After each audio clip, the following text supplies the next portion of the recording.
Hello बच्चों, my name is Meenakshi. आज मैं class 7 NCERT exemplar unit number 4 का क्वेश्चन नंबर 92 का सॉल्यूशन करने जा रहे हैं। Question number 92, in a class of 60 student the number of girls is 1/3 the number of boys, find the number of girls and boys in the class.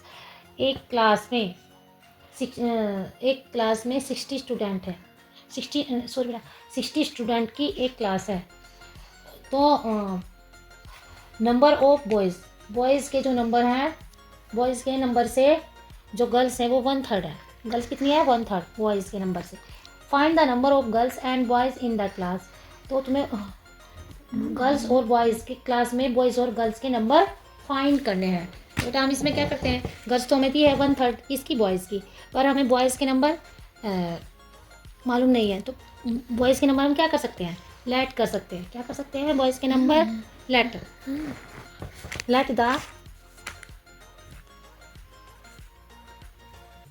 The number of boys equal to कितना मानेंगे? x। और girls कितनी है? 1/3। कितनी है girls? 1/3। तो number of girls कितनी है? 1/3 किसकी? बॉयज़ की। तो क्या करते हैं बेटा? 1/3 कितनी है? 1/3 और मल्टीप्लाई बाई एक्स का 1/3। तो x का 1/3 हो जाएंगी गर्ल्स।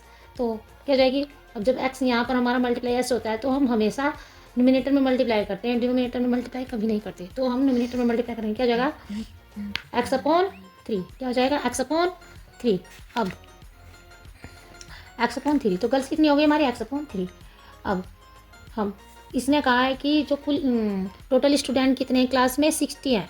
कितने हैं? 60। तो हम बॉयज़ को जो हमने माना है x और गर्ल्स कितनी है? x/3। इन दोनों को ऐड कर लेंगे और इन दोनों का सम क्या होता है हमारा? 60। क्या हो जाएंगे?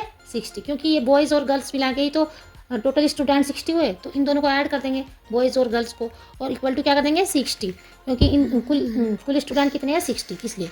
तो बेटा x plus x/3 equal to क्या हो जाएगा हमारा? 60। अब बेटा इसके नीचे कोई डिनोमिनेटर नहीं है। जिसके नीचे कोई डिनोमिनेटर नहीं उसमें क्या मान लेते हैं? 1 मान लेते हैं। क्या मान लेते हैं? 1 और x/3। अब क्या करते हैं हम? इसकी मल्टीप्लाई इन दोनों के साथ में, इसकी मल्टीप्लाई इन दोनों के साथ में। अब क्या होगा? डिनोमिनेटर सेम करते तभी हम ऐड कर सकते हैं किसी डिजिट को। अब 3 की मल्टीप्लाई इन दोनों में और 1 की मल्टीप्लाई इन दोनों में इक्वल टू 60। अब ये क्या जाए? x और 3 की मल्टीप्लाई की तो 3x आ गया, और 1 की और 3 की मल्टीप्लाई करी तो क्या गया? 3 प्लस। अब x की मल्टीप्लाई 1 के साथ किया तो x, और 3 की मल्टीप्लाई 1 के साथ किया तो 3। अब 60। अब क्या होगा? हमारे डिनोमिनेटर क्या हो गए? हमारे सेम हो गए। डिनोमिनेटर क्या हो गए? सेम हो गए। इनको एक साथ में ले लेते हैं। 3x plus x equal upon 3, एक जगह डिनोमिनेटर कर सकते हैं इसको। 60। अब 3x प्लस 1x कितने हुए? 4x हुए। 4x/3 equal to 60। अब ये हमारा 3 क्या है? हमारा डिवाइड में है, तो इधर जा क्या हो जाएगा? ये मल्टीप्लाई में हो जाएगा, क्योंकि हमारे साइन चेंज रहते हैं। तो क्या जाएगा? 60 मल्टीप्लाई बाय 30 4x। अब क्या 60 की 3 के साथ मल्टीप्लाई किया कितनी हो गया? 6 3 जा 18, 180 हो गया। अब ये इसके साथ में मल्टीप्लाई है, इधर जा क्या हो जाएगा? डिवाइड में। x equal to 180/4। अब 4 जा 16, कितने बजे? 2 0 20, यानी कि अब 4 की मल्टीप्लाई करी हमने 20 में तो क्या हो जाएगा? 4 5 जा 20। अब x की वैल्यू क्या है हमारी?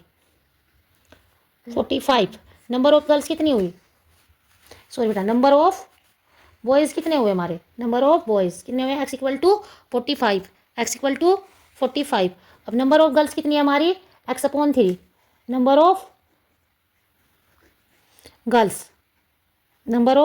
गर्ल्स कितनी है? x/3। x/3। अब x की जगह कितना क्या रखेंगे हम? 45/3। अब 3 से मल्टीप्लाई किया इसको। 3 1 जा 3, 1 बच गया हमारा। तो यानी कि 1 इधर आ गया और 5 ये 15 हो गया। 15 को मल्टीप्लाई करा और 3 5 जा 15, तो यानी कि कितने हो गए? 15। नंबर ऑफ गर्ल्स कितनी होगी? 15। और नंबर ऑफ बॉयज़ कितने हो गए? 45। नंबर ऑफ बॉयज़ कितने हो गए? 45। यही हमारा आंसर है। Thank you.